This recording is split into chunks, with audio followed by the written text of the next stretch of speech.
What a great call you made joining us in the trenches with Dave Lapham, brought to you by First Star Logistics today, because we have a football mind extraordinaire. Offensive coordinator Brian Callahan visits us in our studios here, provided by First Star Logistics, which are outstanding, better than we could ever hope.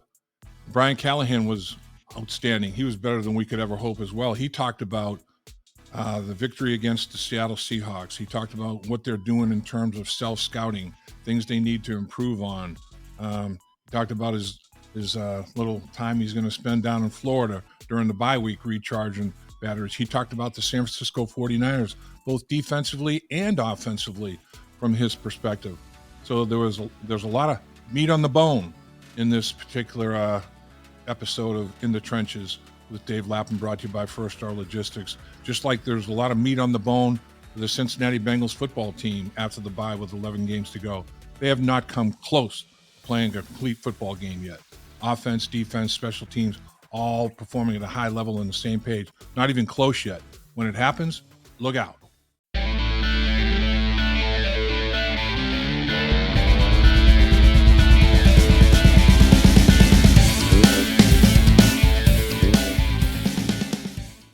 You made an incredibly good decision to join us in the trenches with Dave Lapham, brought to you by First Star Logistics today, because our special guest is very special. Not only a very special coach, a very special human being, and that is offensive coordinator Brian Callahan, who does a phenomenal job for the Cincinnati Bengals. And Coach, we appreciate your time as always. Thank you. Yeah, happy to be here. It's always good to jump on the show in the trenches there, Lap. So, but talk about in the trenches. How has the offensive line performed for you at this point in the season? I've been happy with how they performed. You know, I think we've done a pretty good job in protection. We've had some tough blitz looks where we might have given up a sack or two on some third downs, but at the end of the day, I think those guys have really done a nice job making sure the pocket's clean, and we've done a good job in the run game. I think we got a lot of meat left on that bone in the run game as well. We can get more out of it, I think, as we move down to the second part of the season after the bye. But I've been really happy with what they've done. They're smart and tough and dependable, and they've done a really nice job, that entire group. And I think it's probably fair to recognize that Jonah, after switching sides, has really put together a nice season so far. That's been really good to see. And then obviously the addition of Orlando has really helped stabilize that left side of the offensive line. So certainly always room for improvement, but so far through 6 games, been really pretty pleased with how those guys have played. So let's talk about the last victory against the Seattle Seahawks. That's a pretty good defensive football team. They're active up front, a lot of movement by the defensive line in the front seven, and they're pretty solid on the back end. But you go first 2 possessions, you go down the field twice and put the ball in the end zone. What ended up being the story of the game was 2 for 2 in the red zone, touchdowns for Cincinnati, 1 for 5 in the red zone for Seattle, and they kicked a field goal. So, I mean, 14-10, it was a 4-point win. 14-10 in the red zone was the difference in the football game. Yeah, and it usually always is. If you go down to if you have trips in the red zone and you come away with 3 points, your simple math would say you're losing 4 there. So the more you can execute in the red zone and score touchdowns and not kick field goals, it's always going to increase your chances to win. And I think you saw obviously in the game that a 2 for 2, even though we were only down there twice, but to go 2 for 2 early and put 14 points on the board, and you match that up with their 1 for 5, and I think you're going to see that you're going to win the game most of the time when you have those types of red zone disparity between 2 teams. And we executed great down there. They obviously had their issues, but that was the difference in the game. Really, is that we had 2 chances to score and we scored on both of them. After those 2 touchdown drives, it's a little bit of a struggle offensively. Was it lack of execution on the offense's end? Was it more they increased their level of execution defensively? Did they add any wrinkles? Did they just tighten things up in terms of coverage? What do you think the big difference was? I don't want to be dismissive of Seattle's defense. They did a good job. They played well in the second half. But I do think a lot of our issues were of our own doing. Just not as sharp as we were in the first half. Too many things that went a little bit sideways. on some third downs. We missed a couple throws that we don't normally miss. And then all of a sudden you look up and we've only got 3 points in the second half. And then that was because we got a plus territory turnover. So, a lot of things to improve on, really. I was happy with the early part of the game. I was not happy with the later part of the game. And I think that all our guys saw all the things that we can do better in that spot. And, don't let those things happen again. But I think we can play way better, way better than we did in the second half of that game. I think that's the thing overall with respect to this football team. Has not played its best football all three phases in the same game: offense, defense, special teams. There have been moments where any and all three phases have excelled, but not together. In man, there's so much meat in the bone, as you say, left in that regard. That when that starts to happen, when at least two of the three units are on the same page and playing at a high level, this team's going to be like, whoa! It's going to be fun to watch this happen. And I guess with the 11 games left after the bye, I think it is going to happen. I do too. I've got a ton of confidence in our group, and we got a lot of guys that have done it before. That's the difference. We're not looking for something that we haven't seen before. This is a group of guys that have played really good football at a really high level against really good teams, and so that part of it to me helps the feeling of we'll pull out of this. We'll find the right mix of things to put our guys in great position to go play well, and because we've seen it before. Those guys have done it before, and it's not like we're looking for something we've never seen before to reach a level we've never really reached before. We've reached it, and our guys have played at a really high level, and I think we'll get back to that. I'm certain of it, and I have a ton of confidence that we'll be ready to roll in these last 11 games and make a great push. I think it was a couple of years ago when the team made it to the Super Bowl. During the bye week, Frank decided, you know what, I was inside-outside zones, not really working with this group. I'm going to go gap. I'm going to pin and pull. I'm going to run counter. He changed the running game. Mm-hmm. Is that kind of thing on the table? Or that was pretty drastic during the bye week as you're self-scouting. Is anything and everything on the table, or how do you approach that during that self-evaluation during that bye? I think you take every bit of it with a grain of salt, and that grain of salt is that Joe was not very healthy. Even if you just call it the first 4 games, so it was a difficult challenge. Yep. To work around that, and he's gotten better and better. And I don't think you have to throw anything out. I don't think we have to scrap a bunch of things. I think there's a lot of stuff that we've done that's been positive. We just need more of it. We need more positive stuff. But I don't think there's some massive overhaul in our run game coming. I think we've run the ball okay. I think we can get more out of it, but I think we've run it okay. I think schematically we've done a good job with that stuff. And but there's always room for some wrinkles and some tweaks, of course, and that's what we do during the bye week. But I feel good about it. Now we'll always take a very hard critical look at everything we've done and find out where we can be better. Is something not working as well as maybe we thought it would work? Is there some things that we haven't done a lot of that might help us more? And so we go down all those roads and make sure we do our due diligence. And if we find some things that fit, we'll add them and tweak them and do them. And then there's also the other part is that you want to keep getting better at what you are good at. I think that goes a long way too. So I don't see any massive overhaul of schematics. I just see finding the ways to keep putting guys in good positions so we can go ultimately score more points, which we've not come anywhere close to scoring enough so far this year. So I think that part is going to be point of emphasis. We've got to find ways to score more than 16 points a game. Like you mentioned, the obvious scenario, Joe having some physical limitations because of that calf for the first 4 weeks, first month of the season. And I mean, I feel badly for Joe. Joe worked his tail off. He came to camp. He looked unbelievable. And the first 2 days of practice, I'm like, dude, this guy is going to rip it up this year. And then the football gods say, not so fast.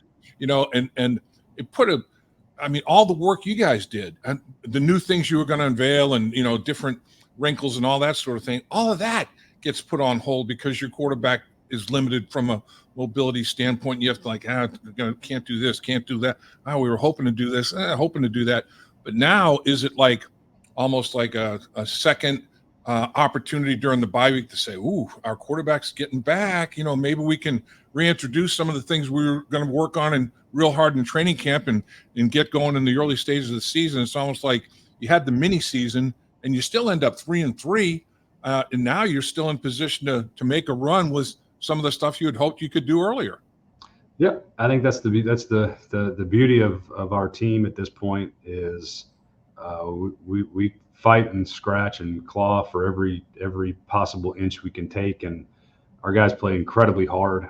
They do a great job with the physicality of the football game. So to get to where we are at 3-3 at the bye week it's great because it feels like a bit of a reset. I mean, we're even, and we have 11 games in front of us to make a run to try to get to, one, win our division, and two, get in the playoffs. Everything's out in front, and so there should be a ton of confidence in our group that we're able to get that done. And it does feel good to just be where we are now after dealing with all the things we've dealt with over the early part of the season, and hopefully come out of a lot of it and play really well down the stretch. You said during the course of when Joe couldn't be as mobile, you're like, boy, every time I watch a game, I see NFL quarterbacks, and they're all running. I could see them all moving around. You take it for granted until your guy can't. I understand exactly what you were feeling there, because I kind of felt the same mentality. But you look at it, third down issues potentially, red zone issues potentially, with a quarterback that is stationary, those magnify. I mean, in this league, you do third down is a lot of extension creation. Red zone success is a lot of extension creation, isn't it?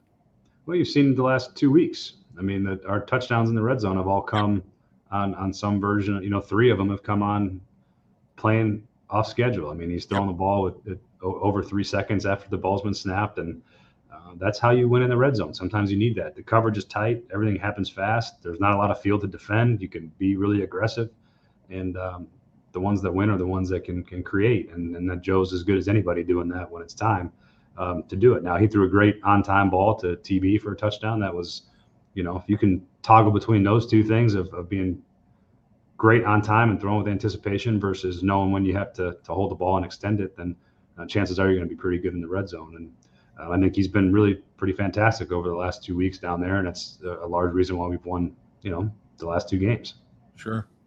I mean, you look at it, Jamar is tied for the league lead with 50 catches in 6 games and 7th in yards. And he had that game, 15 catches, 192 yards, 3 touchdowns, just unbelievable. And the guy's as good as there is. There's no doubt about that. But then you've had other guys that have stepped up. I mean, T gets nicked up with the rib. Trenton Irwin, a career best 8 catches for 60 yards. Yosivas gets his first touchdown reception. Tyler Boyd's Tyler Boyd. You have players that understand their role, and when their role needs to expand, they understand what they have to do to expand that role as well, don't they?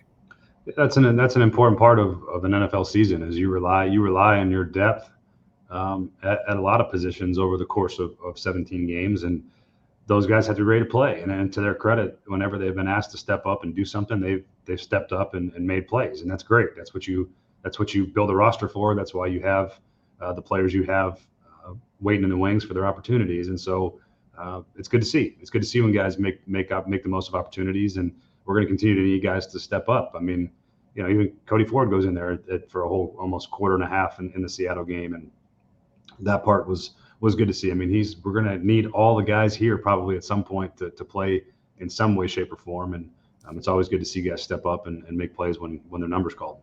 Yeah, and Tanner Hudson's another one at the tight end position. When Irv Smith, Jr. had his issues with the hamstring, I believe. Yep. He gave you some good snaps, didn't he? Good routes and catch the football. Yeah, and he did that all preseason. Did it all training camp. So we had a lot of confidence that he was the type of player that we want on our practice squad. And if we had a moment where we needed him, we felt great about his ability to come fill in for whatever role was needed in the tight end room if somebody got dinged up. So it's great to have him. It's great to have Andre. We haven't got to see much of Charlie because he returned a punt for a touchdown, and then he had to go on the shelf for a few weeks. But right. A lot of confidence in him too. So we're going to need to see more from all of our young players. I mean, I'd like to see Chase Brown get some opportunities and make some more of it. I'd like to see Travion Williams do some more. Chris Evans. I think those guys have all earned the right to try to help our offense. And I think as we go down the season, those guys will all get chances to continue to show their value too. So I get fans, after every game banging about, oh, the tight end. The Bengals, their tight end position. I mean, they're not getting anything out of the tight end position. Give me your assessment. I mean, I'll always give them my response. I'd like to hear your response about what you feel about the tight ends and how they're used and how they're contributing. I think we've had plenty of things that have been for Irv as the primary. For example, one of the play actions we had this past week, he would have probably scored a 50-yard touchdown, and maybe you don't hear the same complaints after one of those. So, but we had some pressure, and we got blitzed, and we gave up a little bit of pressure, and so Joe threw the ball to Jamar and on a check down, but Irv was coming open, and it would have been a big explosive play, and that's really what he's missed this year. He missed that early play down the sideline where he didn't quite get his foot in, right? And he just hasn't, and then he got hurt for 2 games, so.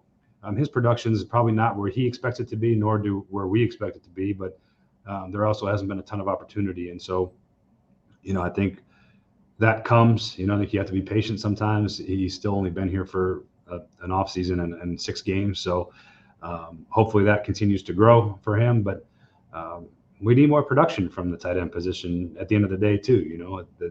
The chances those guys get to catch the ball, they got to do something with it, and we got to find ways to get them the ball underneath as well when the time comes. And we've hit a couple of seam throws and all that, but I think it's a fair assessment that probably haven't gotten everything that we needed to get from that position. And the other side of it is there probably hasn't been as many opportunities for them to get the ball that there's been in previous years. So it's a combination of both things, but both things have to improve for us to balance our offense out a little bit. And with the bye week and the extra time, Irv Smith Jr. just working his way back into form. It's almost like, a mini training camp as such for him, or getting ready for the stretch run of the season.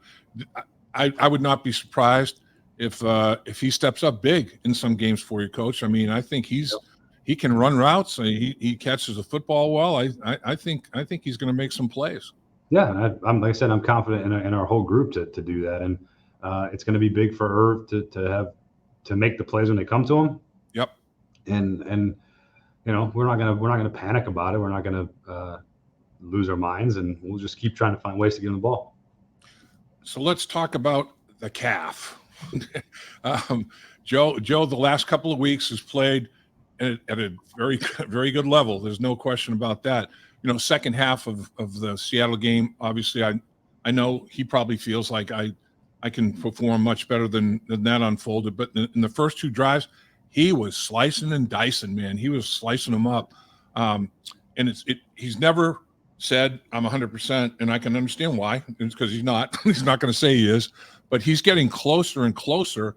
And every day that even when he's practicing, he's healing, if he doesn't have any kind of a setback. So with the bye week and everything, do you feel pretty confident that Joe is going to be as close to 100% as he's going to be for the season, for the stretch? I mean, it's hard for me to say. I'm hopeful that that's the case. It sure feels like he's progressed every week that's gone by, and 1 week of rest plus another week of practice probably puts us in a pretty good spot, I would imagine. Yep. But it's, I think those things can be tricky, but he's made it through a couple of games now, and he's run and moved, and he looks as close to normal as he's looked in a while. So that's super positive to see. And again, there's no, calves are a mystery to me now. I don't know. I know a lot more about him, and then I really don't know anything about him at this point, because it's all up to how he feels in the moment and how he's felt moving around. And so far, everything would say that we're headed in the right direction. When you're in a game and your defense is performing in the red zone like Lou Anarumo's defense performed, I know you're busy. You're trying to think of the next series, what are the best plays? How do I put together complementary plays to get us going offensively? But you can't help it. Like, wow, geez, look. What's it like when they're playing at that level and during the course of the football game for the coaches on the other side of the ball?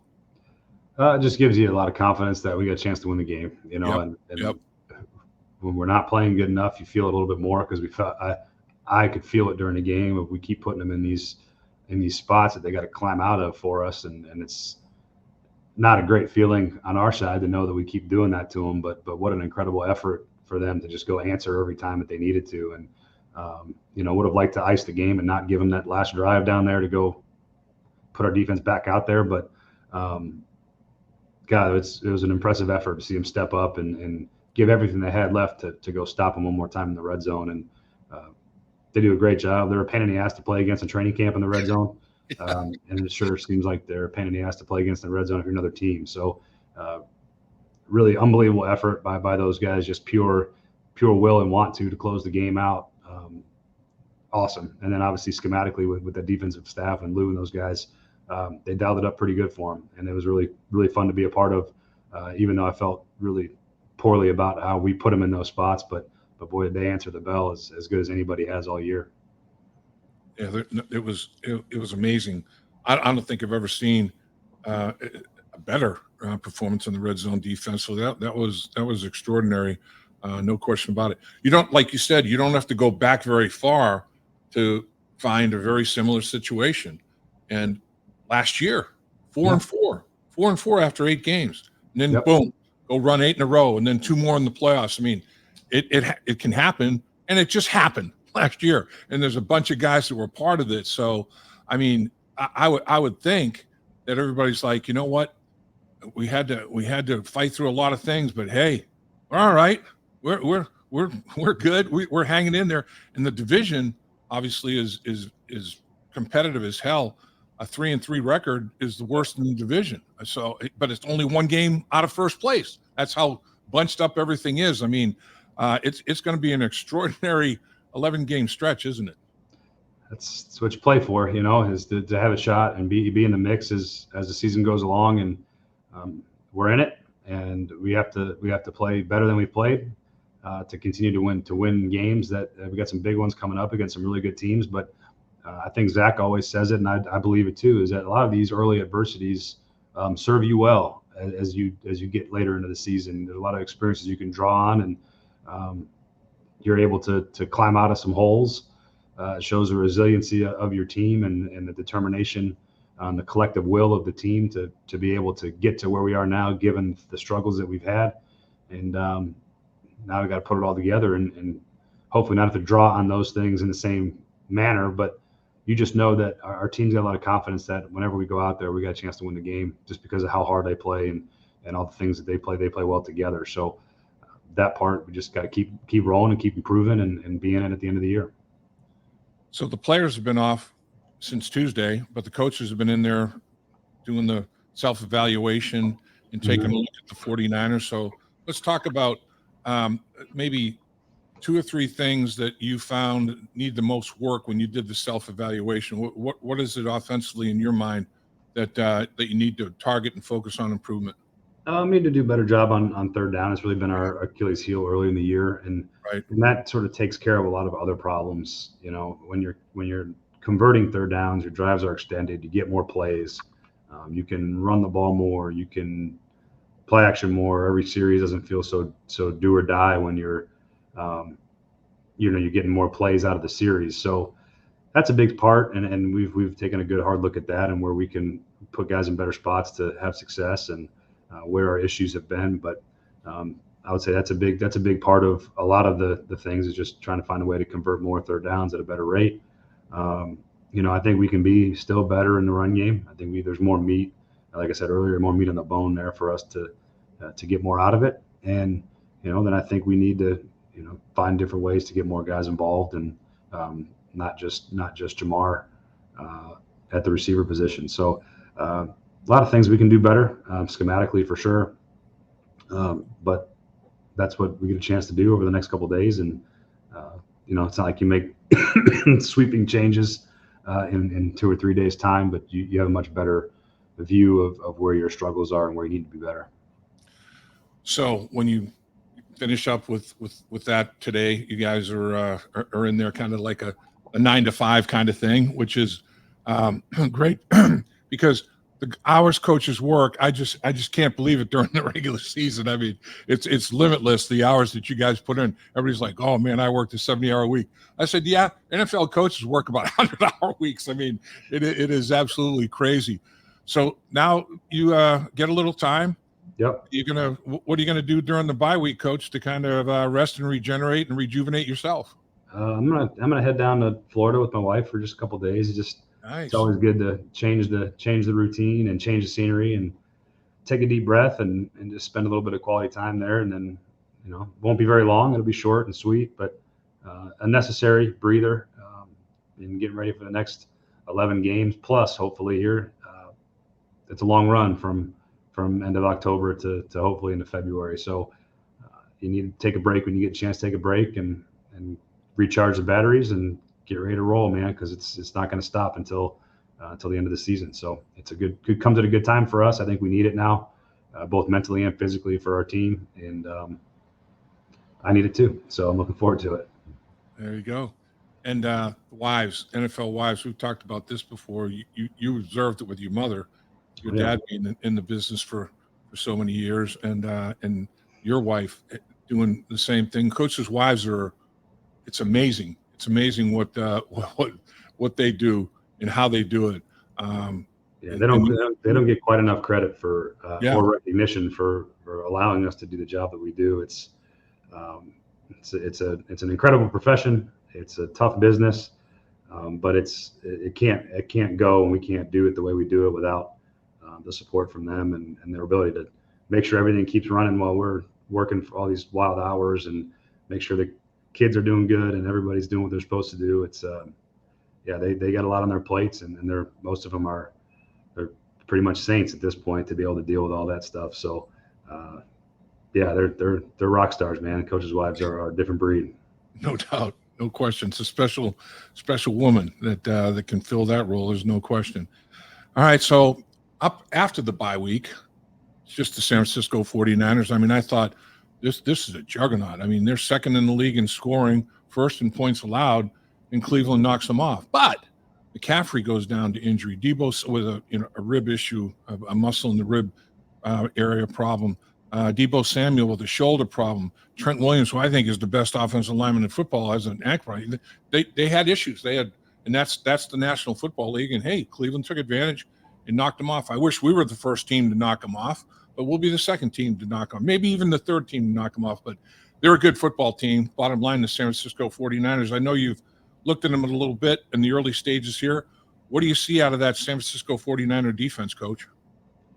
I see a lot of good players. I think that's the first part. Their defensive line is it's as good as anybody's in football. They got talent. They play hard. They're well coached. I know their defensive line coach I work with in Detroit, Chris Kasurik, and he's fantastic. And they play like a Chris Kasurik defensive line plays. Their hair's on fire. They play fast. They play physical. Obviously, Hargrave is a force inside. Armstead is as good as an interior player as you can find. Bosa's the highest paid defensive end in football, and Randy Gregory just showed up. He's no slouch. And Cleveland Farrell was a first-round pick. So they're really talented. And I think Fred Warner is probably the best linebacker in football right now. I mean, he's an elite player. Speed, instincts, communication. You can tell that he makes the show run. Obviously, Greenlaw's maybe just as good as him. And so their front seven is what charges their whole team, I think. And they're fantastic. It's as good a group as you're going to find. The safeties have played well for them.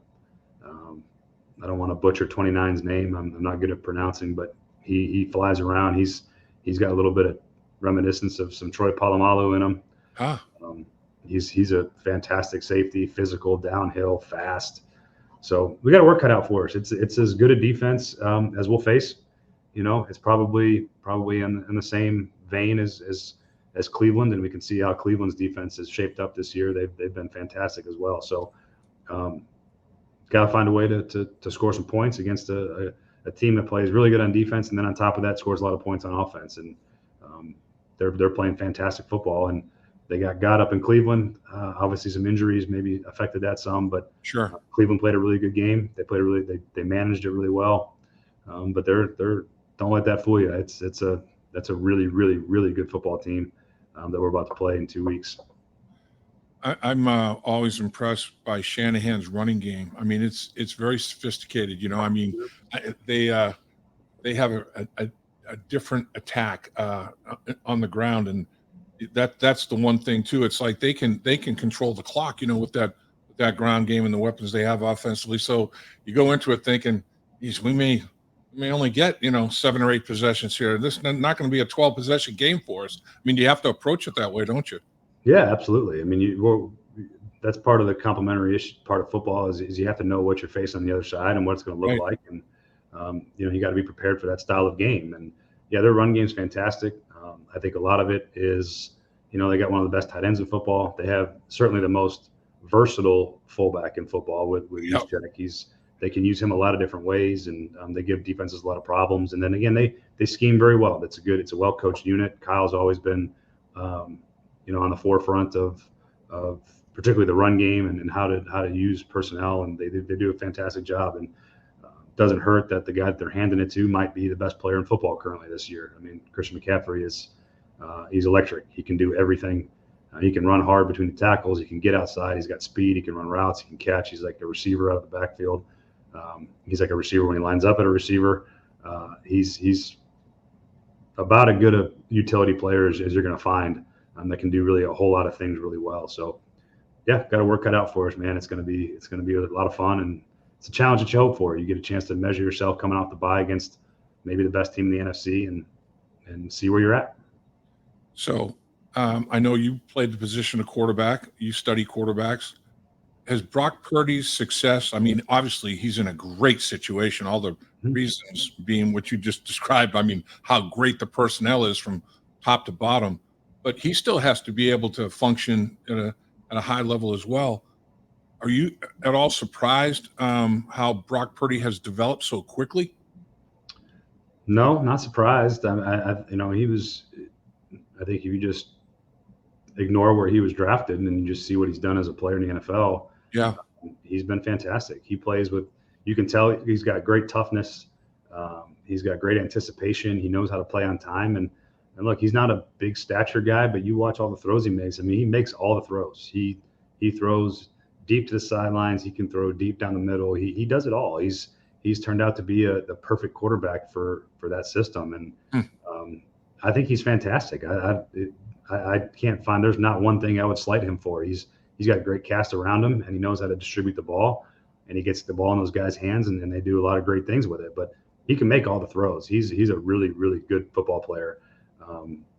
And that's part of the big reason why they've had the success that they've had this year is he's been great for him. And I enjoy watching him. I think he does a really nice job.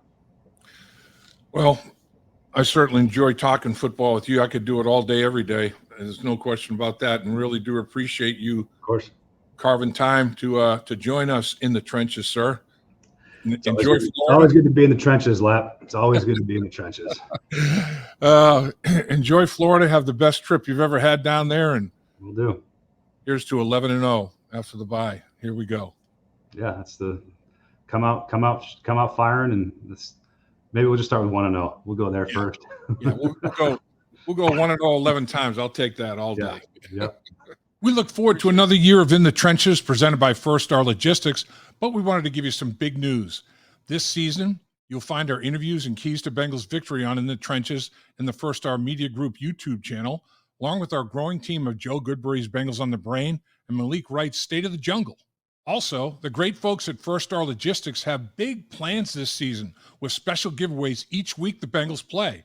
So be sure to visit both channels and our social media pages to stay updated on all giveaways and the latest news on the Bengals. So be sure to subscribe to the First Star Media Group YouTube channel, as after this season, it'll become the channel that will host all our content. Dave Lapham here, and every day I am grateful for my experience to have played professional football. As a player, I realize self-motivation, leadership, and appreciating your teammates are key. At First Star Logistics, you can use those same attributes to create the life you want for you and your family. Build your future by working hard like I did. You'll see results both on and off the field. Call First Star Logistics today and be part of our winning team. Opportunity knocking.